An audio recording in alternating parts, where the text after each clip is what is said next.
Recursos.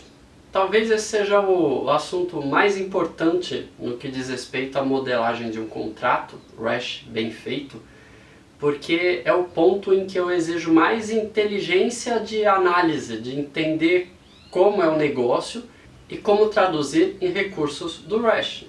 Recursos são representações das coisas que existem no mundo real.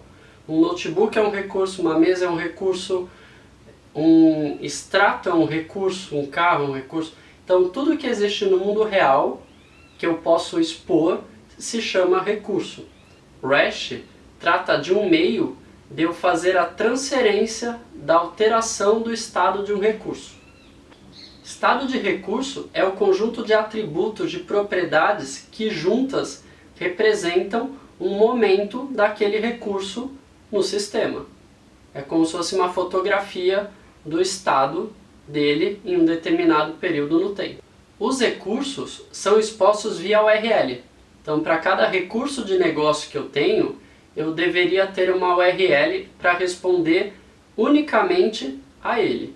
E é justamente nessas URLs onde eu tenho o maior número de práticas para adotar para que elas representem o negócio como eles são e principalmente pelo fato de representar o negócio como ele é, fique muito simples para quem consome, para quem fornece a informação, para toda a cadeia do sistema entender o que é aquele conceito. O estado, como já foi falado, o estado é o conjunto de atributos de um determinado recurso.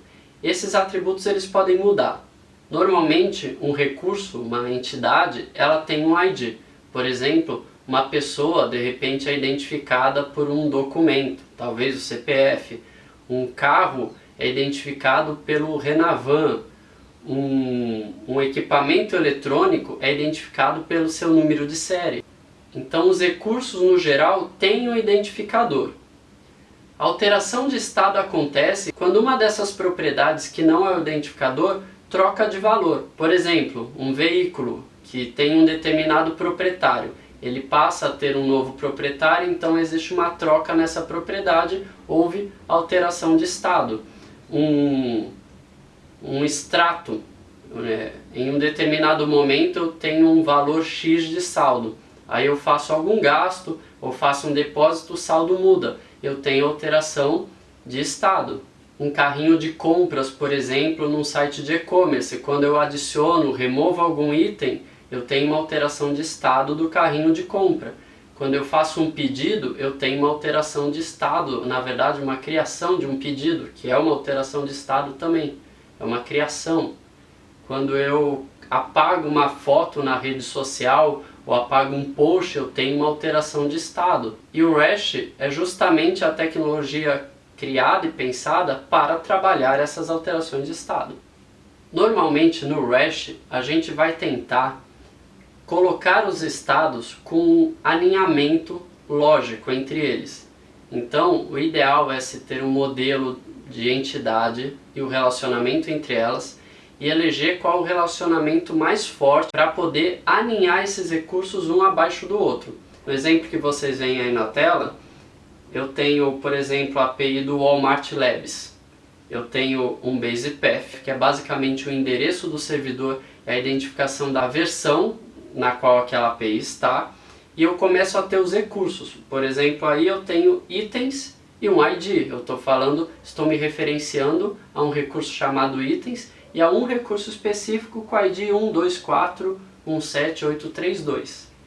No outro exemplo, na API do Instagram, por exemplo, eu tenho de novo um base path, que é o endereço do servidor onde esse recurso se encontra, e tenho recursos logo em seguida. Vocês podem ver que eu tenho um recurso usuários, e esses usuários têm, por exemplo, relacionamentos.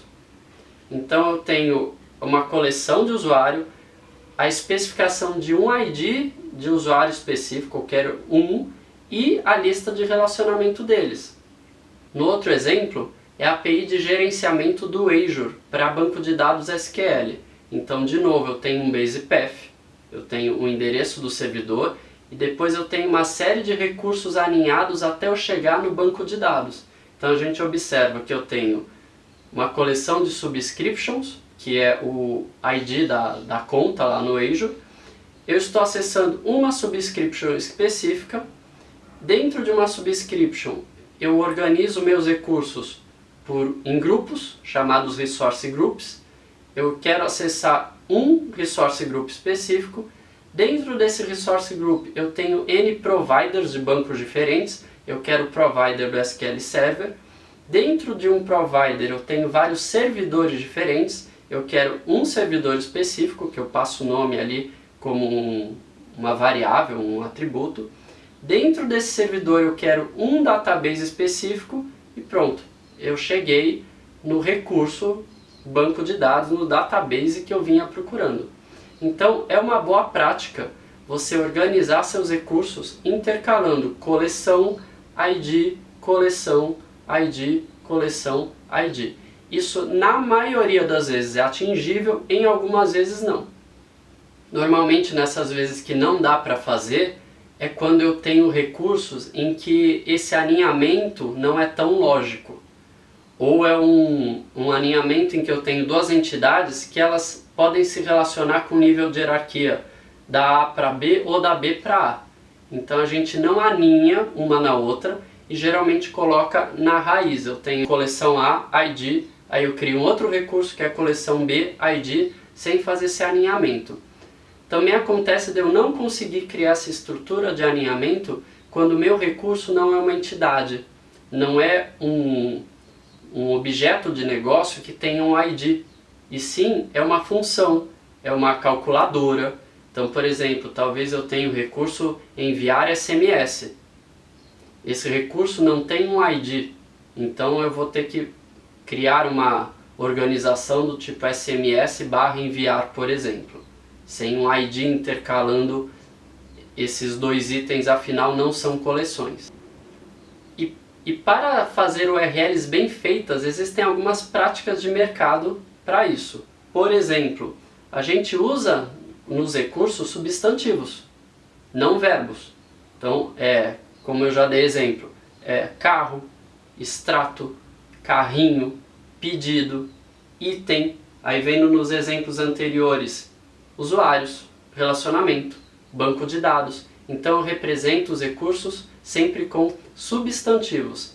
A ação que é feita naquele recurso, a gente deixa para os verbos do REST que a gente vai ver logo a seguir. A gente também usa plurais para representar esses recursos, simplesmente porque eu posso bater numa coleção, /clientes, por exemplo, em que eu vou passar um filtro pedindo, olha, eu quero os clientes ativos, do sexo feminino, com data de nascimento maior que X.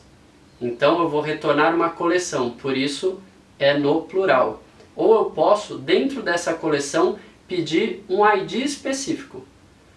É esquisito, não é uma prática comum quando eu tenho uma unidade virar pessoa/ID ou cliente/ID.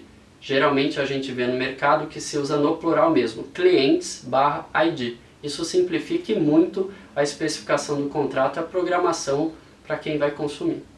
Também é interessante na URL ali, no caminho do recurso, no BasePath, você versionar qual é o contrato de API que ele está acessando.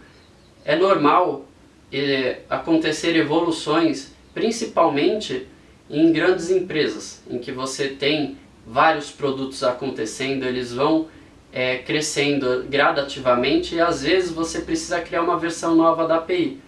Existem várias abordagens de versionamento, inclusive na descrição do vídeo eu deixo um endereço onde vocês podem consultar, mas a minha preferida e uma das mais usadas no mercado é você logo após o BasePath colocar a versão V1, V2, V3 e depois da versão a coleção de recursos. Como eu já expliquei, uma outra boa prática é você organizar os recursos sempre de forma hierárquica. Eleger qual é a hierarquia mais usada e colocar na URL. Outra prática importante é manter uma consistência no case.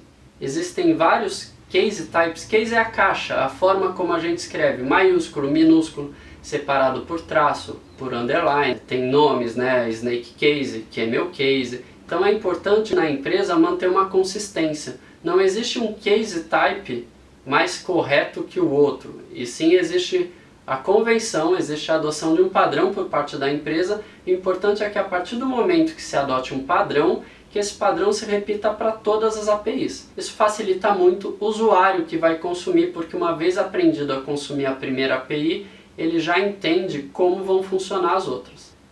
Particularmente, eu prefiro utilizar na URL o Kebab Case, que é o case em que eu uso palavras compostas em minúscula, traço, a outra palavra. Minúsculo é importante porque algumas aplicações ignoram o case, o traço porque funciona muito bem como separador de palavra. Por exemplo, se você for aí no seu bloco de notas digitar uma palavra composta separando por underline e der 2 cliques nela, ele vai selecionar a palavra, as duas palavras inteiras, inclusive o underline. O editor de texto não entende a separação das palavras. Quando eu uso o hífen, o tracinho, ao dar 2 cliques na palavra, ele vai selecionar o primeiro fragmento ou o segundo fragmento. Por isso que Kebab Case é minha preferência para as URLs. A gente vai ver mais para frente que eu posso passar parâmetros nessas URLs. Como as URLs são apenas o endereço e os parâmetros são programáveis, eu prefiro adotar Camel Case para os parâmetros, porque na hora de programar isso no JavaScript, no .NET ou no Java, a conversão para o formato que essas linguagens trabalham é mais automática, é mais natural do que utilizar Kebab Case, por exemplo, que não é uma prática adequada para se definir variáveis nessas linguagens. E também é uma boa prática você ter para as APIs um domínio separado do site. Então, por exemplo, se eu tenho www.suaempresa.com, você deixa esse www para o site. Quando for expor informações através de API, utilize um domínio diferente, por exemplo, api.suaempresa.com ou dev.suaempresa.com, api-suaempresa.com. É interessante utilizar um domínio separado, porque são públicos separados. A estratégia de indexação de um www, por exemplo, da homepage da sua empresa, é diferente da estratégia de indexação em buscas das suas APIs.